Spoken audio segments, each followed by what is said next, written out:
most of all, he won the Young Wildlife Photographer of the Year award for capturing the blue-finned reef squid.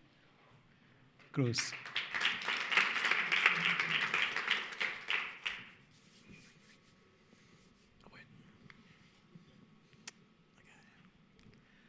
We blink 15 to 20 times a minute. Why? We blink because our eyes haven't yet fully adapted to seeing outside of water. Our blood is at the same salinity as found in the ocean. Our bodies themselves are 70% water. No matter our connection or perception of the ocean, we are absolutely connected to it as a species. As JFK said, it is an interesting biological fact that each and every one of us have in our veins the exact same percentage of salt water in our blood that exists in the ocean. And therefore, we have salt in our blood, in our sweat, in our tears. We are tied to the ocean, and when we go back to the sea, whether to sail or to watch it, we are going back from whence we came. It is irrefutable. Life on Earth has and always will be molded by the oceans. Ocean currents regulate Earth's temperature. Plankton and other aquatic plant species produce an upwards of 60% of all the oxygen found in our atmosphere. Even our forests are influenced by the sea. Seabirds, with their fish-heavy diets, transfer nitrogen, an essential nutrient for plant growth, all the way from the open ocean to our soil and land. But what of the ocean itself? Well, I'll be quite honest with you right now. Most of what we understand as the ocean is empty. It's desert, barren, vast. Now, most of the ocean may be empty, but life in the ocean is not evenly spread. A quarter of all biodiversity in the ocean is found in one very special habitat. This habitat covers less than 1% of the seafloor, but is richer in life than the lushest of rainforest and more vibrant than the busiest city nightlife. This habitat is the coral reef. The coral reef was the place of my early education, my childhood playground, my artistic muse. I've only been on this planet for 14 years, but each and every single one of those years has been defined by the oceans and coral reefs. So let's talk about those last 14 years. Who am I? I'm Cruz Erdman. I was born in Bali, Indonesia. I'm an underwater photographer living in New Zealand. And last year in 2019, I was awarded the title of Young Wildlife Photographer of the Year by the Natural History Museum in Britain. I love being underwater. For my 10th birthday, my parents gifted me with the dive certification course, but I've been diving for much longer than that. This is actually a video of my first dive ever, when I was only about 7 years old.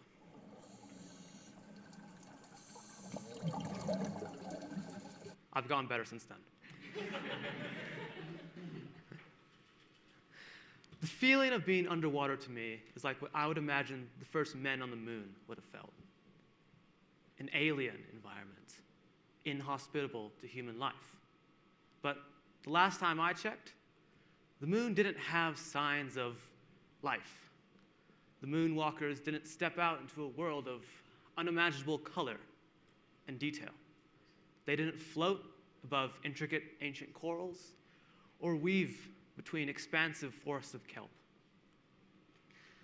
The underwater world is like a dream of what we can only imagine exists in outer space, but many, many times more beautiful.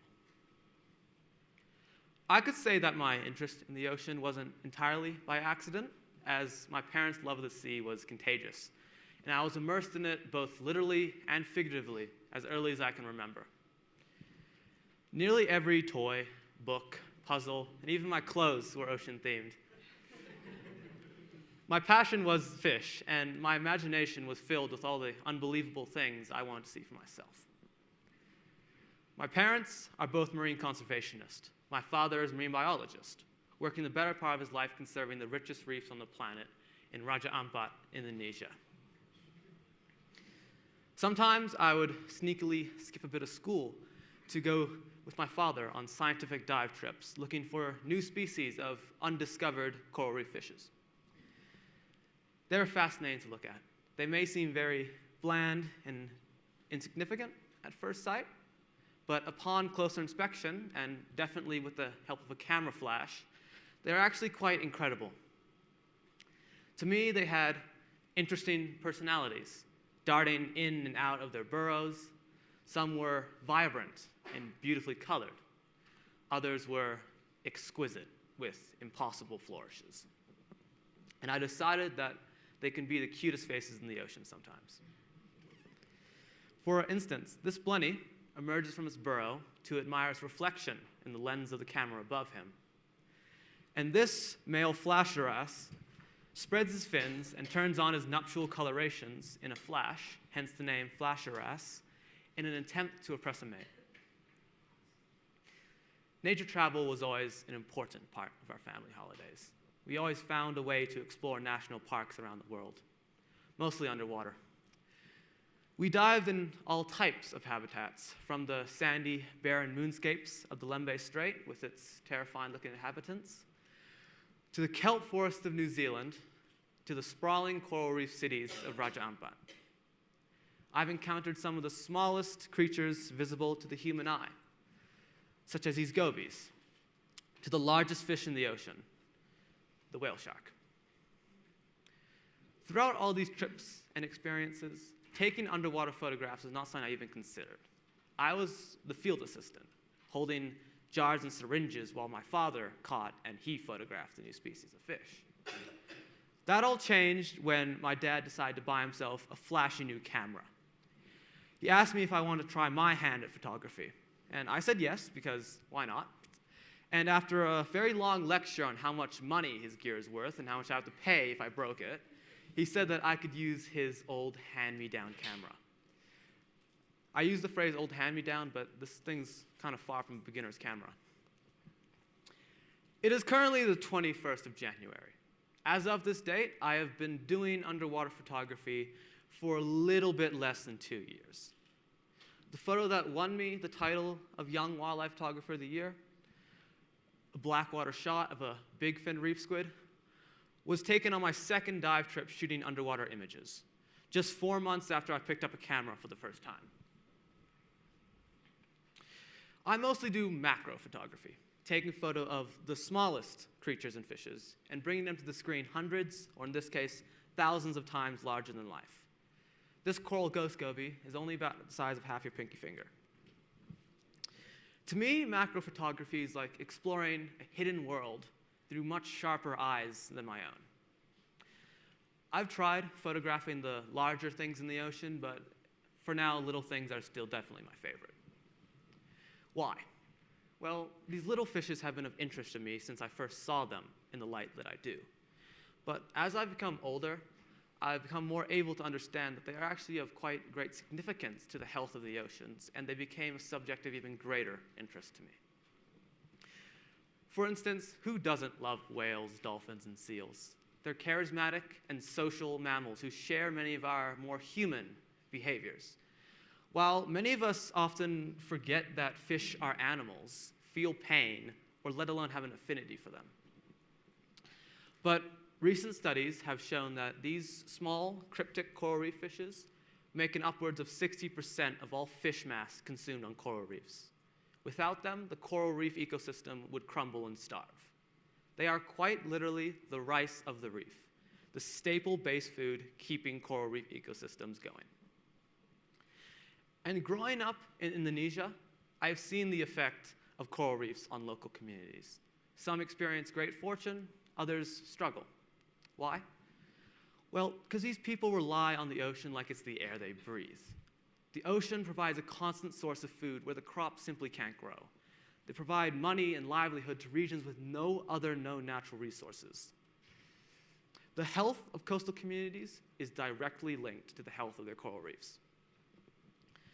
The services provided by coral reefs, including in food, tourism, and coastal protection, are valued at around $375 billion a year. But the health of coral reefs doesn't just affect the communities living near them. they have a much bigger connection to the overall health of the ocean everywhere. Coral reefs are fish factories. Coral reefs produce such a large amount of fish mass, it actually overspills into the surrounding ecosystems, providing a large link in the food chain that spans to the open ocean, to large fishes like tuna and other sought-after eating fishes by both rich and poor alike. 3.5 billion people, nearly half of the entire world population, looks to the ocean for food. Who here eats seafood? I'll tell you right now, you're not alone. Me and just a few billion other people also have seafood as a part of our diet. Our dependence on the ocean is huge. But as our economies grow, our reliance on the sea only grows with it. But we have become more disconnected with nature. We are no longer looking for our own food. We buy what we need off the shelf of a shop. The understanding of where the fish on our plates comes from becomes more and more distant to the point where the thought completely disappears. We live our daily lives without realizing the consequences of our actions, our choices, and the effect it has on the ocean and our surrounding environment. And it's quite easy for many of us to say, yes, coral reefs in the ocean are pretty and important, but ultimately their degradation caused by overfishing, pollution, and habitat destruction is just another sad story on a Facebook feed, rather than a serious issue with real consequences that affects every single one of us, no matter how far from the ocean we live. And it's hard to. As humans, we generally always find it easier to make emotional connections with animals that resemble us, mammals, rather than seemingly alien beings like fish. For underwater photographers, I feel as it is up to us to bridge this gap between us and the ocean through the power of visual imagery. I want to personify the underwater world by giving its inhabitants a face, giving them expression, giving them a voice to say, I am unique, I am important, and I am more than you think. I want to show creatures and environments that look straight out of science fiction. I want to use images to untangle the complexity of the reef. Does anyone see the seahorse in this photo? I want to captivate people's attention and focus it on a world that they may have never seen before. And ultimately, allow us to better understand our dependence on the ocean while still having a connection of familiarity. I believe that only when we bridge this connection, this gap between us and the ocean, can we truly understand our dependence on it. Break the surface, don't come back. Descend further into the eerie black. Reveal the secret too well kept. Dive into these ocean depths. Thank you.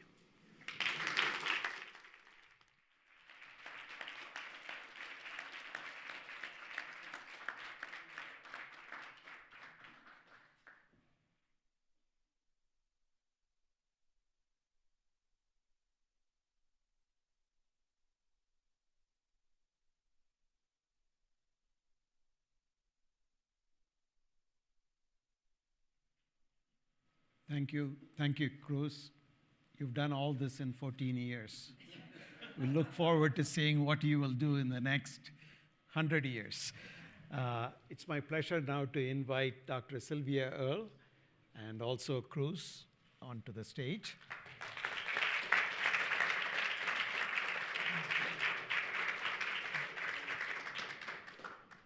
Dr. Sylvia Earle needs no introduction.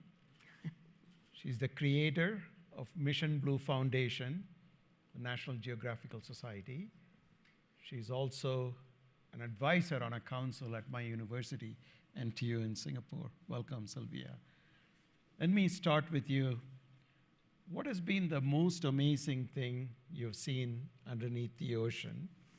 And how has it shaped your thoughts on humanity's relationship with the ocean? Well, the most amazing thing I've seen under the sea since I first took the plunge in the 1950s, if you can believe that, Cruz, is how much the ocean has changed.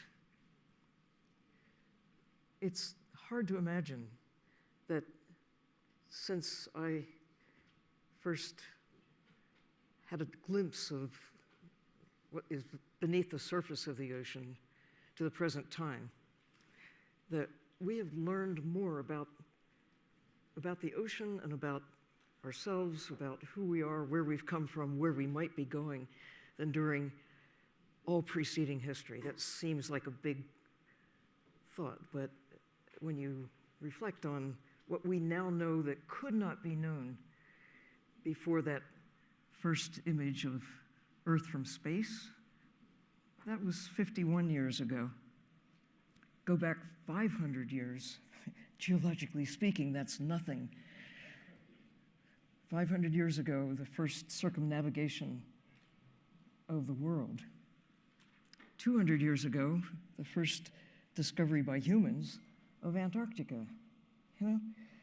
And here we are as we start a new millennium, as people measure time anyway. We are armed with more knowledge than has ever existed before. But at the same time, looking back, just during my lifetime, we have lost more. At the same time that we've learned more, we've lost more. The acceleration of what has taken 4.5 billion years to create an Earth that works in our favor. In about 4.5 decades, we have managed to unravel the basic underpinnings of what keeps us alive. And we're all witnesses, even you, Cruz, in 14 years. Think about what you have witnessed in terms of information, knowledge, that polar ice that we only began measuring from satellites starting in 1980. But in that time, we've seen extraordinary change faster than is known in geological times. What we are doing to the only place in the universe that is safe for us, our home. We have put it at risk. We put everything we care about at risk in ignorance, but we can't say that anymore. Now we know what we could not know before. And I look at you, Cruz, and I think, it isn't just you, it's those who are coming along right now are armed with superpowers. Because what you have acquired in 14 years, when you think about what the smartest people who ever lived, even 50 years ago, Einstein did not know what Earth looked like from afar. Einstein did not have the advantage, the privilege of seeing the images of the sort that you were able to share with us. That's new insight into who we are, where we've come from, who shares the planet with us. We could not know this before. Now we know. No excuses. We can't claim ignorance. You could claim ignorance 500 years ago when it was still thought that maybe Earth was the center of the universe. I think Galileo had to really deny what he knew as a scientist to be true because of the deniers of his time, that we just didn't want to think about Earth not being the center of the universe. Now there are deniers who think about, oh, we can't stand the thought that we are the cause of so much change, climate change. But it isn't just that, it's the loss of the diversity of life that holds the planet steady, that shapes the world. Without life, not just our life, but all of the life that has preceded us and that still is here with us. We have a chance. It's the last best chance we'll ever have. Thank you.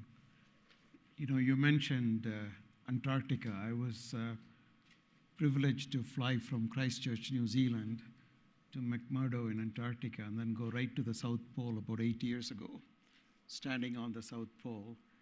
Just in those 8 years, the amount of change that has taken place, both in the Arctic and the Antarctic, is quite significant. So I have a question for you, Cruz. What would you ask somebody who comes from a different generation about advice for the future? And then Sylvia, what advice would you give to a 14-year-old who's so passionate about the oceans? I'm just trying to think. I say as a photographer, your whole idea is that you want to kind of have people connect to what you're doing. So I think what I would ask is that, in an age without social media and without globalization, widespread knowledge of things, how does one really hit home the importance of the ocean without such tools? Well, I think humans, especially young humans, are naturally curious. I think it's not unique to humans. I think it's true of all kinds of critters. We are related to the rest of life on Earth, so it's not so special, but we have, and you, as a kid, have this power of curiosity. It's inborn. We're not born with an inclination to kill things. We are born with an inclination to want to know about the world. We learn to kill. We learn to hate. We learn to love. We learn whatever it is that we grow up with. You were blessed with parents who have a sensitivity to nature. I was blessed with parents who have a sensitivity to nature and an empathy for our species. Do unto others as you would have them do unto you. Do unto fish as you would have fish do unto you. It's being able to look at creatures and treat them with dignity and respect, whether it's a fellow human or whatever, a tree, an insect, a stomatopod, a creature that you showed in all its glory on the screen just a few moments ago. Life is a miracle. Every living thing is a miracle. And if you think of that, it helps in our time to have all of these amazing technologies that give us the advantage of seeing ourselves from high in the sky and from deep in the sea. I've been privileged to have thousands of hours underwater, lived underwater 10 times. It means you stay underwater day and night. And I love the gift of being able to use little submarines to go below where divers can go. And I've been in more than 30 different kinds of submarines. I can't wait for you, with your capacity to see and record and share what you know, to go deep in the ocean. Most of life on Earth, lives in the dark, deep in the sea. It's not just in certain parts of the big cities of our, dare I say, Washington, D.C., living in the dark. But throughout all time, there have been people, fortunately, with the kind of sensitivity that you have, even in the absence of these magnified powers that we now enjoy, to be able to explore, to go places that our predecessors could not, to share knowledge in the ways our predecessor could not. We are the beneficiaries of those individuals who have taken us from where we were 10,000 years ago to where we are today, armed with superpowers.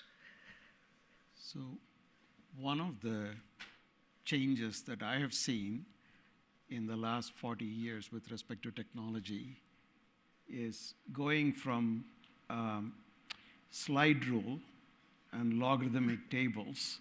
Yes. In my freshman year at college, and I don't come from the Middle Ages, and to supercomputers today in the palm of my hand. And that's the power of, that's how far we have come in the last 40 to 50 years. It's given the power of robotics, GPS, precision location devices that can precisely pinpoint where you are, looking at atoms, space between atoms, looking farthest from Earth. The convergence of all these technologies gives us an opportunity to do certain things that we could not have done 5 years ago, 10 years ago, in terms of discovery, in terms of opportunities. So Cruz, as a professor, as an engineer, as a teacher, my 2 cents worth advice to you would be to make use of the best of technology and combine that with your innate curiosity and make the most of it with respect to what you can do in understanding nature, appreciating nature, and also communicating the story of what lies underneath the ocean to those who are not fortunate enough to have the opportunities that you do.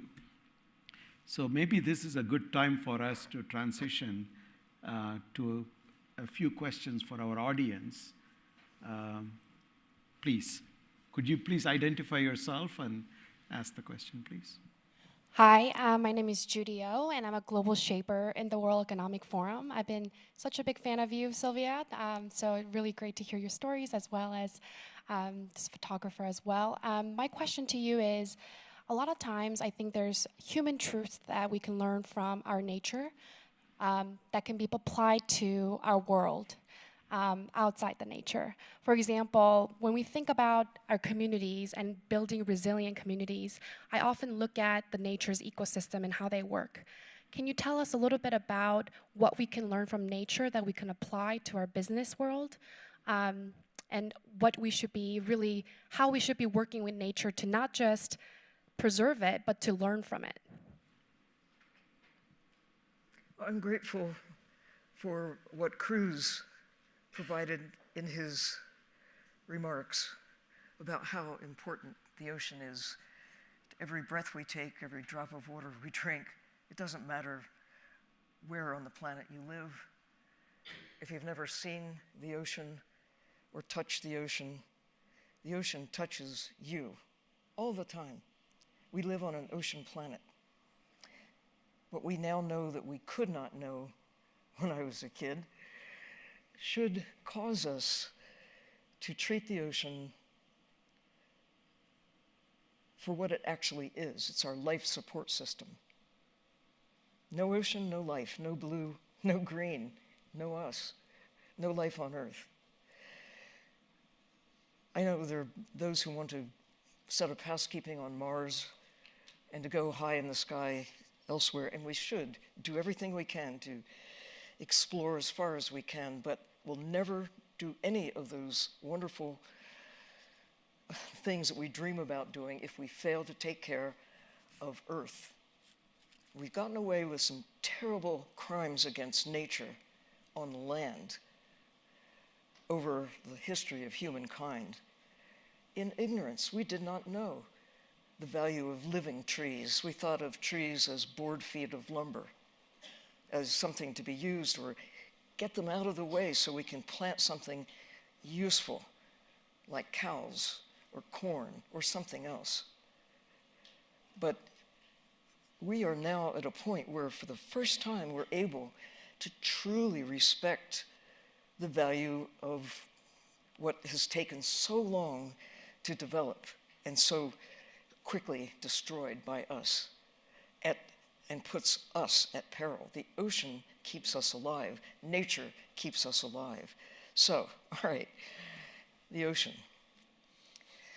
Can't we learn from what we've done to the land and apply that insight, that knowledge to the ocean? You know, starting around the middle of the 20th century, we began, in a sense, to wage war on the ocean with technologies that did not exist, could not exist before the end of World War II.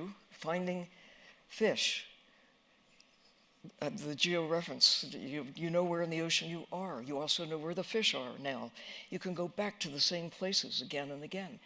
Even now, we don't have a good map of the ocean floor. We've only mapped maybe 10% at best, with the same degree of accuracy that we have for the land, or the moon, or Mars, or Jupiter. So most of this planet is still not really mapped very well. And I mean, and we have the broad scope of where the mountain ranges are that we didn't know until the 20th century what was down there in terms of the geography, and we still don't know. But about life in the ocean, we're still treating wildlife in the sea as if it's infinite in its capacity to recover no matter how much we take. That is so 1950s. That is so 1850s. That is so in the past. Now we know. Fish are wildlife, like birds, like mammals, like other forms of life. Fish are not commodities just to be treated as groceries. We still think of what's out in the ocean as seafood. How about thinking of life in the sea as sea life? And we've made terrible inroads in birds and mammals on the land over 10,000 years.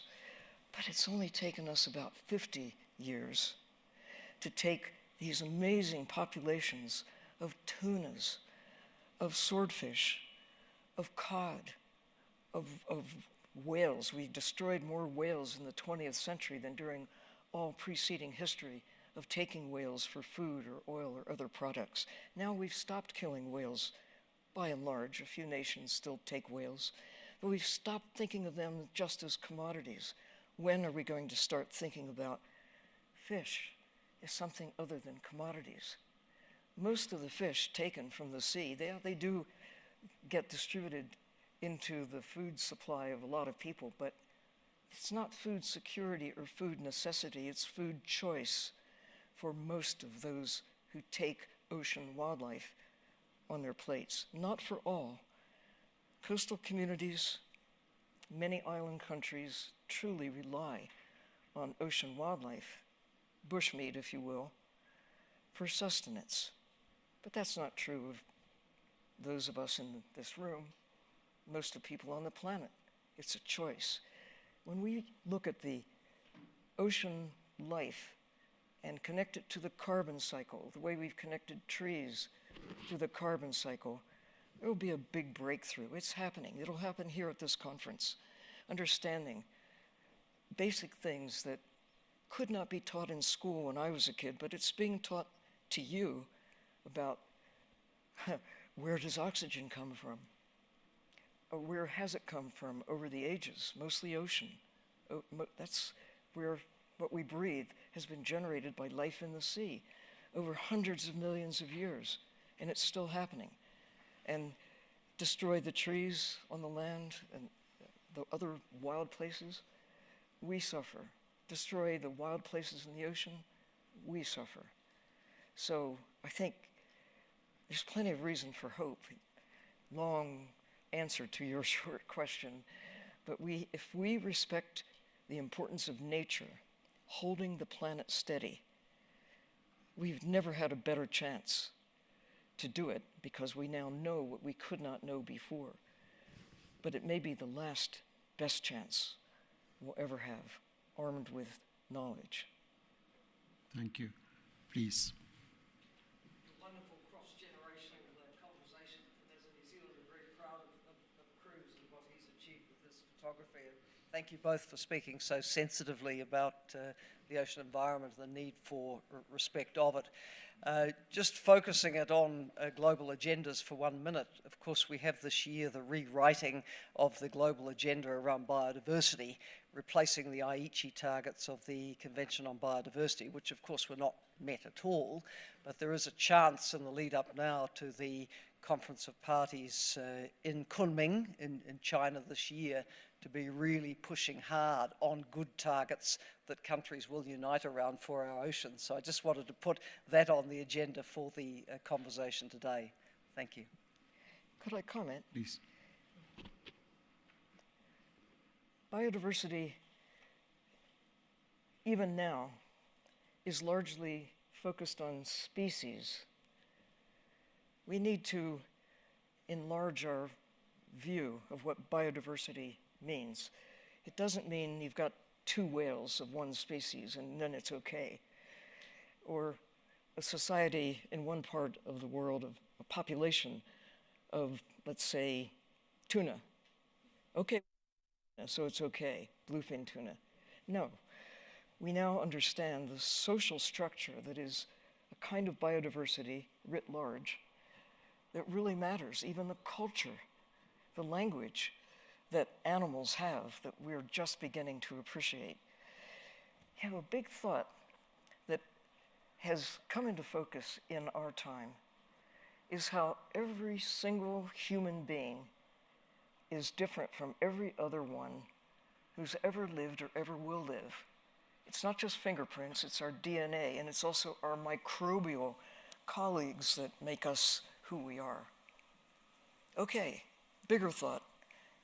Those little fish you were showing us, no 2 exactly alike. They have different faces. They have different behaviors. They have different microbes that live within their gut, every single one. Every one. So you can save 2 of whatever it is, biodiversity, and that's a good start, but you need populations, you need communities, you need the communication systems that are unique to this population of sperm whales or that population of chimpanzees or whatever it is, or the fish. Fish make sounds too, and they have social structures. They have families, some of them. We need to appreciate the complexity and magnify diversity beyond just the species level. We need to think about what we've lost already through the destruction of the natural systems that were here when I was a child and that are now gone forever. The ocean now is at risk as never before with deep sea mining on the horizon, the loss of diversity that we have yet to measure. We haven't explored what's there. We don't know. We need to be careful as we take more of nature to consume it. We need to realize that the most important thing we're consuming, that we're taking from nature, is our existence. The high seas now, we have a chance through, again, biodiversity is on the table. We're deciding the high seas protection, the deep sea mining issues. It's right before us right now. These are the issues that you have to really take on and realize we have one chance. Either we'll embrace what we have with utmost care and caution, or we're going to lose it. And with it, perhaps things that shape your future in really important ways. You know, Sylvia, you mentioned about fish having individual characteristics and personalities. In fact, fish are also engineers. There is a particular type of fish in Antarctica that to survive in the cold climate, it actually grows crystals in its gut. So the National Science Foundation supported research activities in the US focused specifically on that particular type of fish so that we can do what we call biomimetics, mimic nature so that we can try to create synthetic materials based on this. So there are lots of different ways in which we can learn from nature. And someday I'm sure somebody will study the personalities and individual idiosyncrasies of different types of fish in ways in which we don't know today. And those fish are in a family of fish that occur only in Antarctica. That's right. And that includes what we have come to call Chilean sea bass. The Patagonian toothfish is in that family as well. They have a special so-called antifreeze in their blood, but it's unique. And this, anyway, Please. we're eating and consuming these creatures from whom we have so much more important to even to us alive than on our plates. We need to think about our choices. Please. So Bruce, I wanted to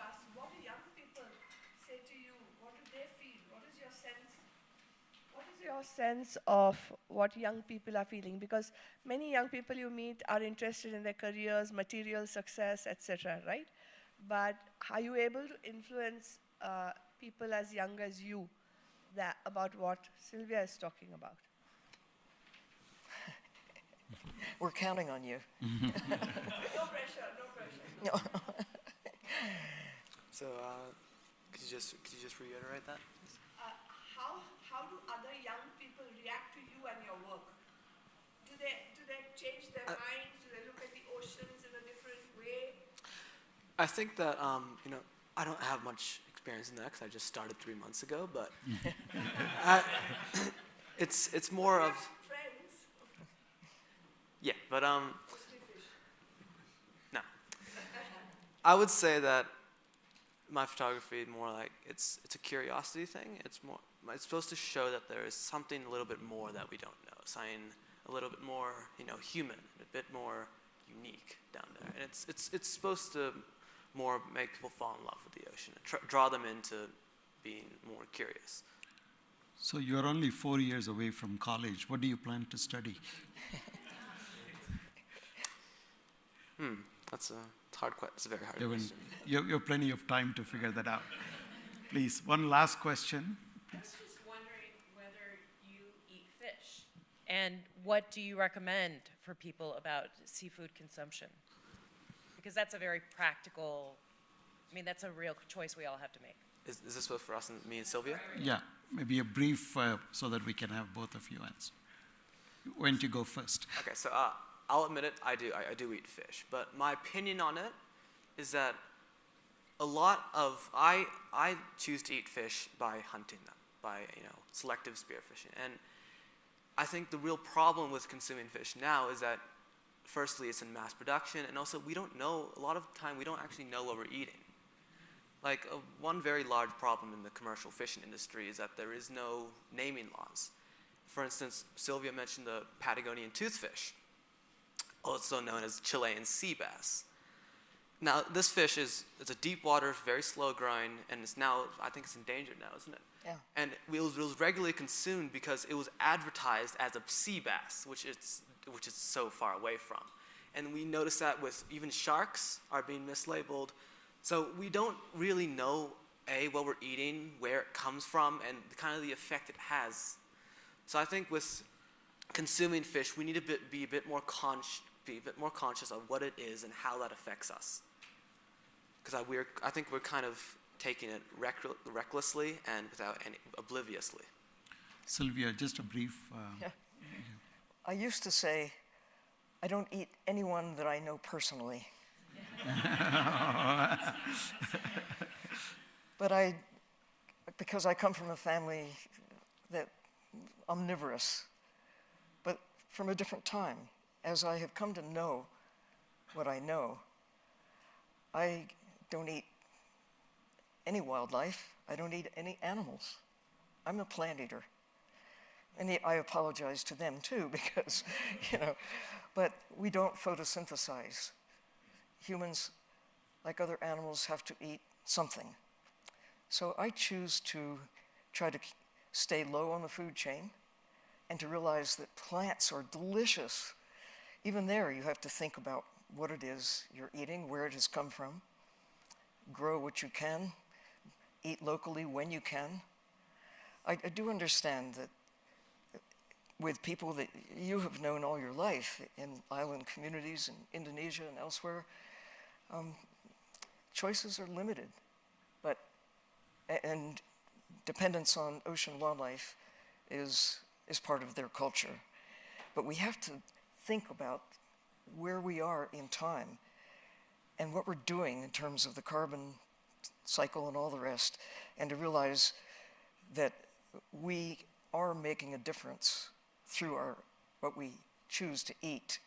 Eating low on the food chain should be good for everyone, and knowing what you're eating, not just guessing where did this fish come from or where did whatever it is come from. It's just good for your health. It's good for the health of the planet. Thank you, Sylvia. I would just quickly like to add on that when I view the ocean, not only do I view a very pretty place, but I also view a place that can feed those who don't have anything else, and a place, honestly, that can support the world, both food-wise, oxygen-wise, and everything.